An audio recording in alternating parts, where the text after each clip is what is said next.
Hello, everybody. Scott Golden here with the WCW Worldwide Review Series for the 20th of March 2000, 1993. 2003, that'd be awesome. Anyway, we are moving towards the Spring Slamboree edition. Ric Flair is here and highlighted pretty assertively, returning about a month before, maybe a little less than that. We then see Scorpio and Bagwell in what seems to be a ever-growing string of matches for them. In enhancement matches, Scorpio and Bagwell become a major team, and by October same year, they are tag team champions. Of course, if you haven't already checked out our WCW Saturday Night version, might be worth doing because those matches are covered in that section. Bagwell up and over in the enhancement talent hits a deep arm drag and a couple of hip tosses. Bagwell and Scorpio, obviously a new babyface tag team that developed pretty quickly here. Obviously, the idea to get the kids up off the ground, kind of keep the kids out of trouble and all of that. We see Bagwell hit the perfect plex style maneuver. Vinny Vegas still wanting to be an arm wrestling champion in the promo section here. Then we do an inset for Vader, who is angry at having to eventually, at Slamboree, face the British Bulldog. British Bulldog coming in to the territory right around this time. British Bulldog, of course, Davey Boy Smith. Odd to think that less than 6 months before here, or right around 6 months ago, he was losing the WWF Intercontinental Championship to Shawn Michaels, and to leave and go and be a main featured guy there. Don't really know what that was about because he's gone by the end of the year. Anyway, the enhancement talent tries to slam him, holds on to the arm, really basic stuff there, doesn't get all he wants on that. Bulldog manages the military press slam, a hanging suplex, and a power slam, and eventually goes into lots of matches with Vader throughout the summer months. Max Payne, who has caused problems for Johnny B. Bad in the ensuing previous months, is in an enhancement match here. Stays on the arm during the entirety of the match. Hooks up on the arm very basically. Tries to get very basic punch kick like maneuvers along the way. Not exactly a match to write home about, and eventually does hook in the painkiller, which had previously injured Johnny B. Bad pretty severely at the time, and gets a victory there. Max Payne is a guy they are featuring. There is talk of the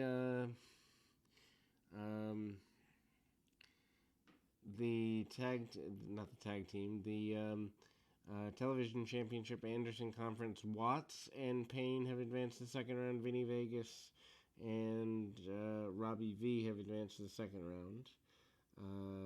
And so they're kind of going forward with the television championship, eventually won by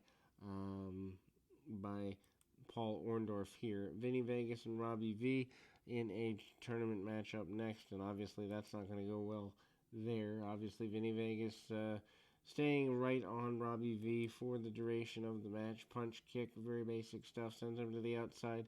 Van Dam does what he can with Nash, but that's not a heck of a lot. Drop kick right under the chin, catches him with a hard shot. He actually does get a near fall on him for posterity off a crossbody. Doesn't get all he wants on it. Nash does get caught under the chin with a rolling kick and a jump side kick, but Nash refuses to go down. Obviously, the size disparity is a pretty big deal. Odd to me that less than 3 years later, Van Dam is considered one of the best light heavyweights in the world coming into ECW, and within 5 years, he's basically considered maybe the best wrestler in North America, or one of them by a certain segment of the population. Anyway, Van Dam misses a moonsault off the top rope. Doesn't look very good for him. Big body slam, or the snake eyes by Vegas, and he gets a victory there. Ric Flair makes his way out, manages to talk at length about the champions wanting to be the WCW champion again, wanting to be the NWA champion. Had congratulated the wonder that is Barry Windham winning the championship. Kind of talks about the fact that Windham wasn't cool with being supported there. The Hollywood Blondes taking more of a role here. You see the gold chains around the Blonde's neck. By this point, their friendship has really developed, and it shows. Tag match hype for Pillman and Douglas. Pillman and Austin versus Steamboat and Douglas in the weeks to come.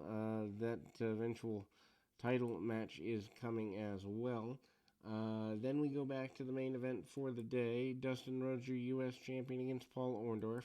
Rhodes and Orndorff has been built over the last several little while. Orndorff saying he wants to get rid of Dustin Rhodes for the sake of Dusty. Dustin hangs on to a hammerlock, very basic, and then goes to the armbar. Very basic match in the sense of psychology, but at the same time, at the time, Southern wrestling certainly, but wrestling in general was a simpler product all the way around. Irish whip attempted and temporarily succeeded by Orndorff. Orndorff, though, runs shoulder first into the post. Orndorff sends Rhodes out to the floor, trying to get an advantage there. Orndorff slows the match down even further with reverse chin locks, trying to grind out on him and get a choke in while he can. Doesn't go exactly the way he wants it to, but goes well enough, I suppose. Rolls through, rolls over, and very basics there. Hard shot by Rhodes, and he continues to go after Orndorff. Orndorff manages to get a shot and kick off on Rhodes there. They go brawling to the outside. Match is interrupted by the brawl.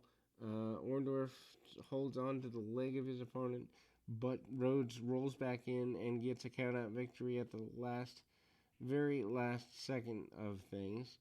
And the brawl continues, but the program closes. We will be back with more right after this.